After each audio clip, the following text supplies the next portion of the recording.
رمضان آ رہا ہے، تیاری کرو. جیسے حج پر جانے سے پہلے معافیاں مانگتے ہو، رمضان سے پہلے بھی ایک دوسرے سے معافی مانگو، ایک دوسرے کو معاف کرو، ایک دوسرے کو درگزر کرو، خود جا کے معافی مانگ لو. اللہ آپ کا مقام اونچا کر دے گا، مرتبہ اونچا کر دے گا.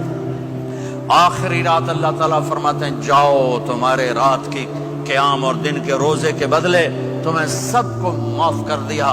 مانگو. اور ایک رات اللہ نے شب قدر بنائی جو 1000 راتوں کے برابر کر دی. وہ آج آپ کی تو راتیں بڑی چھوٹی ہیں، 5 راتیں جاگ لو، 3 گھنٹے دی بھی نہیں رات ہوں گی تو 5 راتیں جاگ لو، 21 23 25 27 29 ان میں سے ایک رات ضرور شب قدر ہوگی.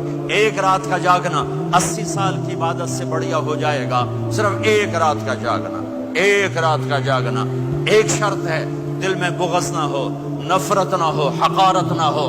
کسی مسلمان کو حقیر نہ جانو، بلکہ کسی انسان کو حقیر نہ جانو، تو آپ کی بندگی اللہ کی بارگاہ میں پہنچ کر آپ کے مقام کو اونچا کر دیں گی.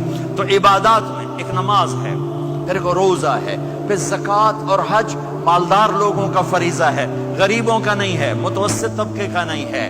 تو عبادات کا جو نصاب ہے بڑا مختصر ہے. 5 نمازوں پہ کتنا وقت لگتا ہے؟ روزے سال کے بعد آتے ہیں، گنجائش ہے، بیمار و بعد میں رکھ لو، مریض و بعد میں رکھ لو. زکوٰۃ سارے سال میں کسی وقت دے دو، حج زندگی میں کب کسی وقت کر لو. یہ ایک چھوٹا سا نصاب ہے. دوسرا میرے نبی کی زندگی کا پہلو جسے میں ہائی لائٹ کرنا چاہتا ہوں، جو نمایاں ہے، جو روشن ہے، وہ میرے نبی کی زندگی ہے، وہ میرے نبی کے اخلاق ہیں، وہ میرے نبی کا درگزر ہے، میرے نبی کا پیغام محبت ہے. میرے نبی نے فرمایا اسلام کا سب سے مضبوط عمل کیا ہے؟ ایو اور الاسلام اوثق. صحابہ نے کہا الصلاۃ، نماز. آپ نے کہا نہیں. جہاد. آپ نے کہا نہیں. روزہ. آپ نے کہا نہیں. حج. آپ نے کہا نہیں. اسلام کا سب سے مضبوط عمل کیا ہے؟ صحابہ. نماز. جی نہیں.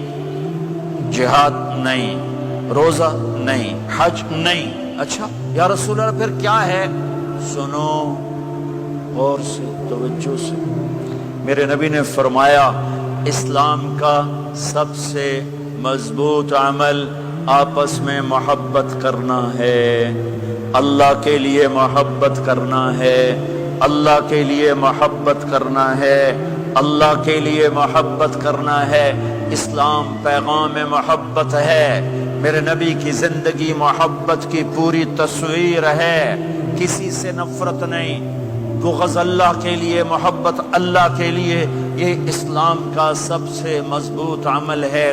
میرے بھائیوں، میری بہنوں، اب دور دراز جگہ میں ہو، اب آپ یہیں کے، جن کے پاس پاسپورٹ ہیں وہ یہیں کے شہری ہیں. یہ آپ کا دیس ہے، یہ آپ کا وطن ہے. اسے محبت سے بھرو. پاکستان کی نفرتیں یہاں نہ زندہ کرو، ہندوستان کی نفرتیں، بنگال کی نفرتیں یہاں مت زندہ کرو. آپس میں امت بن کے رہو، مذہب کے نام پہ مت لڑو. یورپ میں یہ آگ لگی ہوئی ہے. میں بہت عرصے کے بعد آیا ہوں، مجھے نہیں پتا کہ یہاں مذہبی نفرت ہے یا نہیں ہے، لیکن چونکہ یورپ میں بہت دفعہ جانا ہوتا ہے، ہر سال ہوتا ہے، وہاں یہ جھگڑے، نفرتیں، ہماری مسجد تمہاری مسجد، ان کے پیچھے نماز نہیں، ان کے پیچھے نماز نہیں، یہ تو مسلمان ہی نہیں، یہ تو گستاخ رسول ہیں، یہ وہابی ہیں، یہ کافر ہیں. دیکھو میں ہاتھ جوڑتا ہوں، امت بن کے رہو، امت بن کے رہو، مومن بن کے رہو، مسلم بن کے رہو، مومنہ بن کے رہو، مسلمہ بن کے رہو. اختلاف رائے کو برداشت کرو. یہاں چاند کے مسئلے میں اختلاف ہوتا ہے، روزے کے ٹائم میں اختلاف ہوتا ہے. علماء سے کہتا ہوں اس اختلاف کو مٹھاؤ. جس میں سہولت ہو سارے وہ لے لو.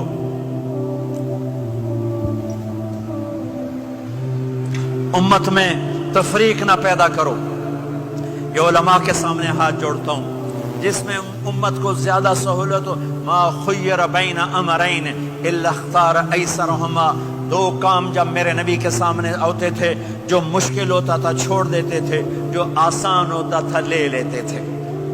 تو میرے بھائی بہنوں، یہ مذہب کی نفرت پاکستان میں، بنگلہ دیش میں اور انڈیا میں آگ لگی ہوئی ہے. امت بن کے رہو، امت بن کے رہو.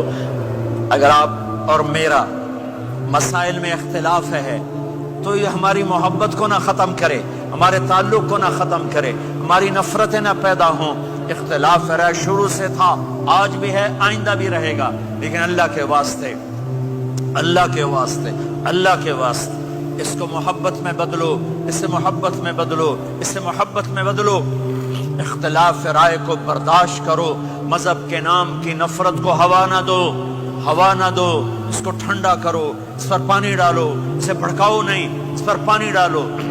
میرے نبی نے عبداللہ بن ابی سے نباہ کر کے دکھا دیا، جو منافقوں کا سردار، باقی منافقوں کا تو کسی کو پتہ نہیں تھا سوائے میرے نبی کے، عبداللہ بن ابی کا منافق ہونا سب کو معلوم تھا، یہ منافق ہے، اور آپ کے پیچھے نمازیں پڑھتا رہا، آپ نے اس کے اپنے ساتھ رکھا۔